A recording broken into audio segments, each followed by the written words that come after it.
ہم وہی کہیں گے جو ہمارا دین ہم کو بتاتا ہے، عمل کرو تو تمہارا بھلا ہے۔ الحمدللہ رب العالمین والصلاة والسلام علی سید الانبیاء والمرسلین، اما بعد فاعوذ باللہ من الشیطان الرجیم، بسم اللہ الرحمن الرحیم۔ ان اللہ وملائکتہ یصلون علی النبی یا ایہا الذین آمنوا صلوا علیہ وسلموا تسلیما۔ اللہم صل علی سیدنا وشفیعنا وحبیبنا ومولانا محمد وبارک وسلم، صلاۃ و سلام علیک یا رسول اللہ صلی اللہ تعالی علیہ وسلم۔ کل جس آیت کریمہ کی تفسیر عرض کی گئی تھی، اس آیت کریمہ میں اللہ تبارک و تعالی نے تکبر کی مذمت فرمائی کہ تکبر کرنا یہ کتنا بڑا جرم ہے۔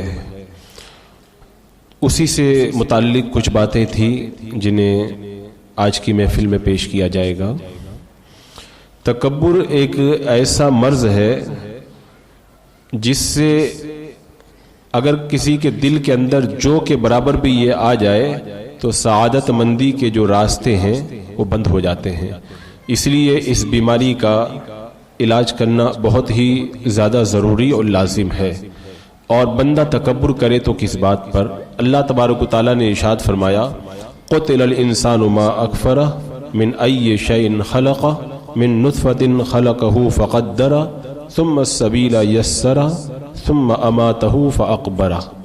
یہ ہے انسان کی حقیقت جو اللہ تبارک و تعالیٰ نے اس آیت کریمہ میں بیان فرمائی کہ آدمی ہلاک ہو کیسا ناشکرا ہے۔ اسے کس چیز سے بنایا؟ پانی کی بوند سے اسے پیدا فرمایا، پھر اسے طرح طرح کے اندازوں پر رکھا، پھر اسے راستہ آسان کیا، پھر اسے موت دی، پھر قبر کے اندر رکھ دیا۔ یہ ہے پورے انسان کی حقیقت، کیسے کس چیز سے پیدا ہوا اور کیسے وہ رفتہ رفتہ آگے بڑھا اور کیسے دنیا میں آیا اور پھر کیسے دنیا سے پھر واپس دوبارہ قبر کے حوالے کر دیا گیا۔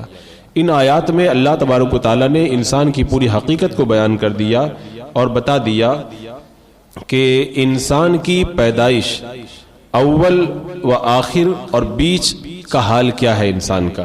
بتایا کہ اس کا آغاز یہ ہے من ای شیء خلقہ، سب سے پہلے تو وہ پیدا کس چیز سے کیا گیا، یعنی پانی کی ایک بوند سے۔ اس سے پہلے وہ تھا ہی نہیں۔ اللہ تعالیٰ نے ارشاد فرمایا، هل اتى على الانسان حين من الدهر لم يكن شيئا مذكورا۔ بے شک آدمی پر ایک ایسا وقت گزرا ہے کہ کہیں اس کا نام و نشان بھی نہیں تھا۔ ہم لوگ جتنے یہاں پہ بیٹھے ہوئے ہیں، ہم میں سے ہر آدمی پر ایک ایسا زمانہ گزرا ہے ہم کچھ بھی نہیں تھے، ہم تھے ہی نہیں۔ ہمیں یہ بھی پتا نہیں تھا کہ یہ میں کیا ہوتا ہے اور میں ہوں کون اور میں کا پتہ کیا ہے۔ ایک دم ہمارا کوئی وجود ہی نہیں تھا اور پھر اللہ تعالیٰ نے ہم کو وجود دے دیا۔ تو یہ ہے ہمارا آغاز، ہم عدم سے جو ہے وہ ہستی میں آئے ہیں، یہ ہمارا آغاز ہے۔ اور کس چیز سے آئے؟ ذلیل اور حقیر پانی کے لطف جو ہے وہ پانی کے قطرے سے، پھر اللہ تبارک و تعالیٰ نے اس کو خون بنایا اور خون کو جو ہے وہ پھر گوشت کا لتڑا بنایا، پھر اس میں ہڈیاں چڑھائی اور ہم کو جو ہے وہ اللہ تعالیٰ نے ایک صورت عطا فرما کر کے انسان بنا دیا۔ اب اس کے بعد میں آپ دیکھیں ہماری حقیقت کیا ہے۔ ہاتھ، پاؤں، آنکھ، دوسرے اعضاء اللہ تبارک و تعالیٰ نے پیدا کیے، ان میں کتنے عجائب و غرائب اللہ تبارک و تعالیٰ نے رکھے تاکہ انسان اپنے پیدا کرنے والے اللہ تبارک و تعالیٰ کی بزرگی اور اس کی عظمت کو جانے۔ اس لیے اللہ تعالیٰ نے ہاتھ پاؤں یہ جسم نہیں دیا کہ بندہ پھر تکبر کرے کہ میرے اندر اتنی طاقت ہے، میرے پاس میں اتنا علم ہے اور میں اتنے بڑے عہدے اور منصب کے اوپر فائز ہوں اور میں جو ہے حسن و جمال کا پیکر ہوں اور میرے پاس میں یہ ہے، اتنا مال ہے، یہ ہے۔ نہیں، اللہ تعالیٰ نے فرمایا یہ سب تمہیں خالق کائنات نے دیا تو تم کو کرنا چاہیے شکر۔ تکبر کا تو کوئی مقام ہی نہیں ہے، ہم تو مقام شکر میں ہیں، تکبر کی تو کوئی وجہ ہو ہی نہیں سکتی۔ اور پھر اللہ تعالیٰ نے خود فرمایا وَمِنْ آيَاتِهِ أَنْ خَلَقَكُم مِّن تُرَابٍ۔ اللہ کی نشانیوں میں سے یہ ہے کہ تمہیں مٹی سے پیدا کیا۔ ثُمَّ إِذَا أَنْتُمْ بَشَرٌ تَنْتَشِرُونَ، پھر جبھی تم دنیا میں پھیلے ہوئے انسان ہو گئے، یعنی اللہ نے ہم کو مٹی سے پیدا کر کے یہ بتا دیا کہ تم ایک دم جو پاؤں کے نیچے جو روندی جاتی ہے جو چیز، اس سے تم لوگ پیدا کیے گئے ہو، تو تمہیں تکبر جو ہے وہ ہرگز نہیں کرنا چاہیے۔ اگر اللہ تعالیٰ کسی کو صاحب اختیار بنا دیتا ہے تو پھر بندے کو اللہ تعالیٰ سے بے نیاز نہیں ہونا چاہیے، بلکہ ہر وقت یہ فکر کرنا چاہیے کہ کہیں میری موت نہ آ جائے، میری آنکھیں نہ چلی جائیں، میرے کان نہ ختم ہو جائیں، میرا ذہن ختم ہو کر کے میں دیوانہ نہ ہو جاؤں، پیاس اور بھوک سے میں ہلاک نہ ہو جاؤں۔ ہر وقت بندہ اللہ تبارک و تعالیٰ کا محتاج ہے، تو ایسے محتاج آدمی کو اتنا تکبر تو زیبا نہیں دیتا۔ اور پھر آخر میں ہمارا انجام کیا ہے؟ آخر میں ہم کو مر جانا ہے۔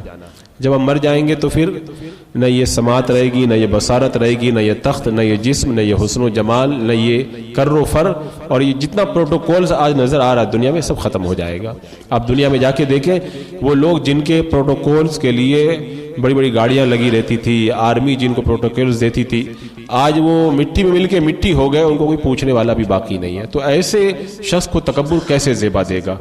تو یہ تو ایک اول، اوسط اور انتہا ہوئی۔ پھر اس کے بعد میں میدان قیامت، پھر قیامت میں حساب و کتاب، پھر اس کے بعد میں جنت و جہنم کا فیصلہ۔ اتنے جھمیلے جس کے سامنے ہو اور اتنی مشکل راہوں سے جس کو گزرنا ہو، وہ بندہ جو ہے وہ تکبر کرے تو یہ بالکل اس کے لیے زیب نہیں ہے۔ حضرت عمر ابن عبدالعزیز رضی اللہ تعالیٰ عنہ، ایک رات میں ان کے یہاں کوئی مہمان آ گیا، تو رات میں چراغ جب گل ہونے لگا، اس میں تیل ختم ہونے لگا، تو مہمان نے کہا کہ میں چراغ کا تیل لے کر کے آتا ہوں۔ آپ نے فرمایا تم مہمان ہو، مہمان سے کام نہیں لینا چاہیے۔ تو فرمایا کہ میں خود جو ہے وہ چراغ کا تیل لے کر کے آتا ہوں۔ مہمان نے کہا کہ آپ کہو تو غلام کو جگا دوں۔ آپ نے فرمایا اسے بیدار مت کرو، ابھی وہ سویا ہے، اس کی نیند خراب ہوگی۔ اب آپ اٹھ کر کے گئے۔ یہ حضرت عمر بن عبدالعزیز کون ہے؟ پوری سلطنت اسلامیہ کے بادشاہ تھے۔ سلطنت اسلامیہ اس وقت صرف عرب نہیں بلکہ دنیا کے کونوں کونوں میں پھیلی ہوئی تھی۔ یہ 5ویں خلیفہ راشد ہے، 4 خلفائے راشدین کے بعد میں 5ویں خلیفہ راشد ہے یہ، اور بڑے عالی اخلاق اور عالی ولایت کے منصب پہ فائز تھے، اور مجدد تھے اپنے زمانے کے، یہ مجدد دین و ملت تھے اپنے دور کے، یہ اور بڑے بادشاہ تھے۔ یہ گئے اور تیل کا برتن اٹھا کر کے لائے، خود ہی چراغ میں تیل ڈالا، اور مہمان نے کہا کہ امیر المومنین آپ نے تو بڑی تکلیف اٹھائی۔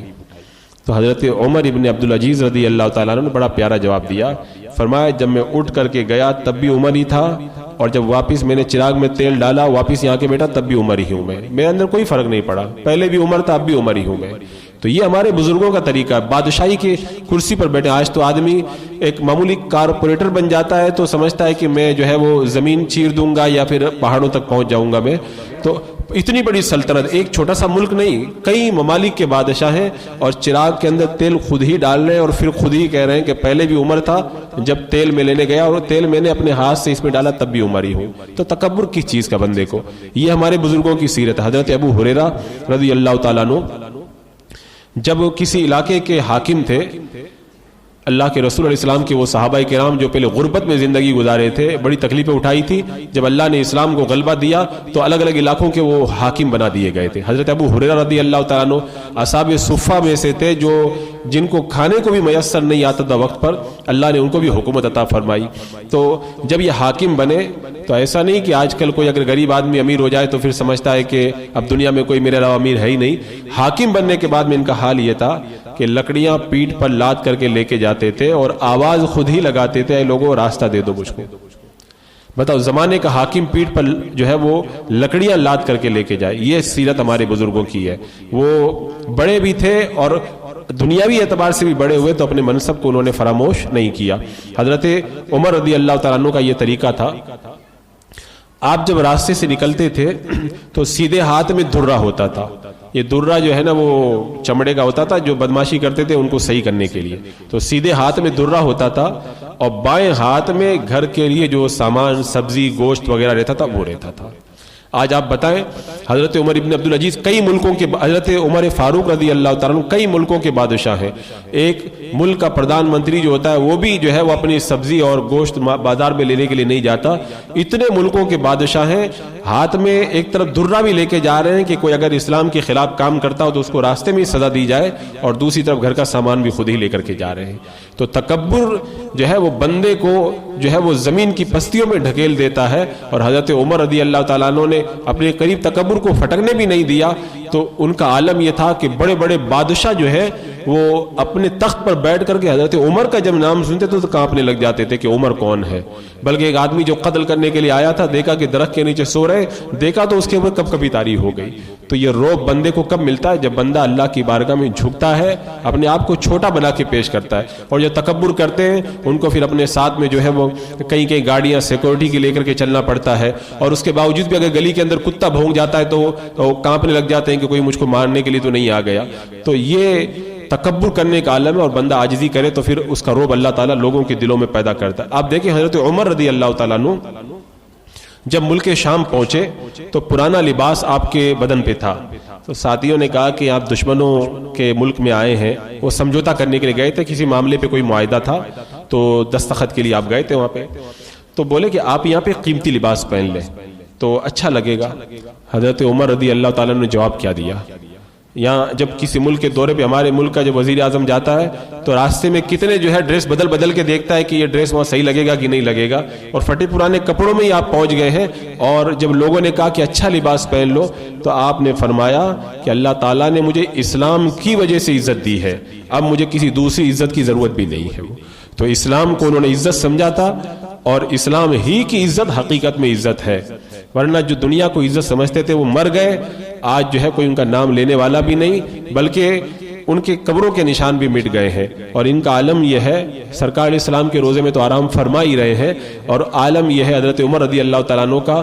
ہم تو ہم ہیں, جو غیر ہیں, جو مسلم نہیں ہیں, وہ بھی حضرت عمر کو پڑھتے ہیں اور آپ کی طریقے سے حکومت کرنے کا سلیقہ سیکھتے ہیں. اس حوالے سے میں نے ایک مرتبہ گفتگو کی تھی کہ کئی ایسی قومیں ہیں جو حضرت عمر کو اپنا آئیڈیل مانتی ہے. تو یہ بندہ جب تکبر نہ کرے تو اللہ تبارک و تعالیٰ اسے یہ عزت عطا فرماتا ہے. اور تکبر کا ایک بڑا نتیجہ یہ ہوتا ہے کہ بندہ جب تکبر کرتا ہے اس میں خود پسندی پیدا ہوتی ہے کہ میں بہت بڑا نیک ہوں. میں اللہ کے رسول صلی اللہ تعالیٰ علیہ وسلم نے ارشاد فرمایا 3 چیزیں ہلاک کرنے والی ہیں. ایک تو بخل, دوسرا حرص یعنی لالچ, اور تیسری خود پسندی. یعنی خود پسندی کا مطلب یہ ہے, اللہ کے رسول علیہ السلام نے ارشاد فرمایا اگر تم گناہ نہ کرو تب بھی مجھے تم سے ایک چیز کا خوف ہے جو گناہ سے بھی زیادہ بری ہے. گناہ نہ کرو تب بھی گناہ سے بھی زیادہ بری ہے. فرمایا وہ ہے خود پسندی, تکبر. اور خود پسندی اور تکبر کا معنی حضرت ام المومنین عائشہ صدیقہ رضی اللہ تعالی عنہا نے بیان فرمایا. آپ سے پوچھا گیا کہ ام المومنین آدمی کب گنہگار ہوتا ہے؟ آپ نے فرمایا جب وہ اپنے آپ کو نیک سمجھے, اور ایسا سمجھنا یہ خود پسندی کی نشانی ہے اور یہ بندے کے گنہگار ہونے کی نشانی ہے. تو بندہ نیک ہو ایک الگ بات ہے, لیکن اپنے آپ کو نیک سمجھے یہ طریقہ بالکل غلط ہے, اس سے تکبر پیدا ہوتا ہے. حضرت شیخ مطرف رحمۃ اللہ تعالی علیہ نے فرمایا اگر میں ساری رات سوتا رہوں اور صبح کو ڈرا ہوا اٹھوں اللہ کے خوف سے, تو مجھے یہ بات زیادہ پسند ہے اس بات سے کہ میں ساری رات نماز پڑھوں اور صبح کو عبادت پہ غرور کروں کہ میں نے پوری رات نماز پڑھی ہے.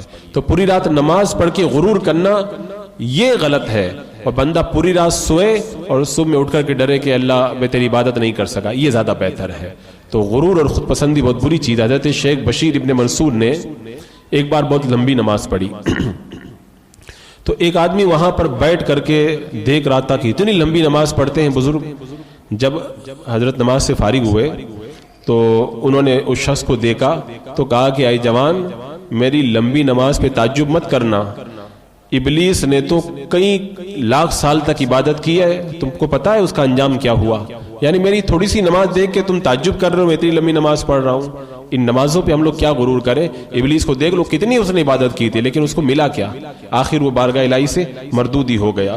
تو ہر ایک چیز اللہ کی نعمت. اگر آپ نماز پڑھ رہے ہیں یہ اللہ کی نعمت ہے, آپ صدقہ کر رہے ہیں یہ اللہ کی نعمت ہے. تو اللہ تعالیٰ نعمت دے رہا ہے تو اس کا شکر ادا کرنا چاہیے, یہ نہیں کہ تکبر کرنا چاہیے. حضور سیدنا سرکار غوث اعظم رضی اللہ تعالیٰ عنہ نے اسی لیے فرمایا تھا ہم لوگ مقام شکر میں ہیں, یعنی ہم کو شکر ادا کرنے کی ضرورت ہے, غرور کرنے کی ضرورت نہیں ہے.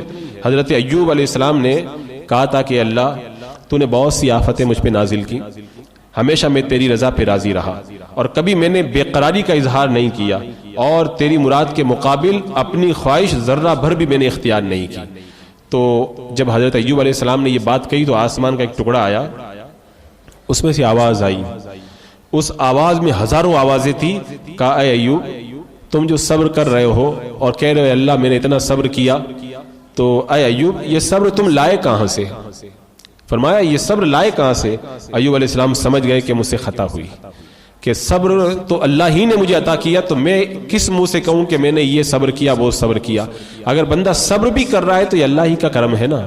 تو بندہ نماز پڑھ رہا ہے تو یہ نہیں کہے کہ میرے اللہ میں تیری بارگاہ میں نمازیں پڑھی، یہ عبادت کی وہ عبادت کی، بلکہ یہ کہے کہ اللہ تیرا شکر ہے کہ تو نے مجھے نماز پڑھنے کی توفیق دی اور تو نے مجھے عبادت کرنے کی توفیق دی۔ تو بندہ مقام شکر میں ہے، شکر ادا کرے، اپنی عبادت پہ غرور اور ناز نہ کرے اور اپنے آپ کو بڑا سمجھ کے دوسروں کو حقیر نہ سمجھے، ورنہ اللہ تبارک و تعالیٰ کی بارگاہ کے نیک لوگوں کے دفتر سے اس کا نام ایسے کاٹ دیا جائے گا جیسے ہزاروں لاکھوں سال کی عبادت کرنے والے ابلیس کا نام جو ہے وہ محبوبین سے کاٹ کر کے مردودین میں کر دیا گیا اور ہمیشہ کے لیے اس کے گلے کے اندر لعنت کا توق ڈال دیا گیا۔ بسم اللہ الرحمن الرحیم، اللہم صلی علی سیدنا و شفیعنا و حبیبنا مولانا محمد مبارک وسلم، صلاۃ و سلام علیک یا رسول اللہ، یا اللہ یا رحمان یا رحیم العالمین۔ اپنے محبوبان بارگاہ کے صدقے میں اخلاق حسنہ سے مالا مال فرما، اے اللہ ہر طرح کی بری عادت برے اخلاق سے مولا ہماری حفاظت فرما، ایمان پہ زندگی ایمانی پر خاتمہ نصیب فرما۔ ربنا تقبل منا انک انت السمیع العلیم وتب علینا انک انت التواب الرحیم، ان اللہ وملائکتہ یصلون علی النبی یا ایھا الذین آمنوا صلوا علیہ وسلموا تسلیما۔ اللهم صل على سيدنا وشفيعنا وحبيبنا ومولانا محمد وبارك وسلم، صلاة وسلام عليك يا رسول الله، سبحان ربك رب العزة عما يصفون وسلام على المرسلين والحمد لله۔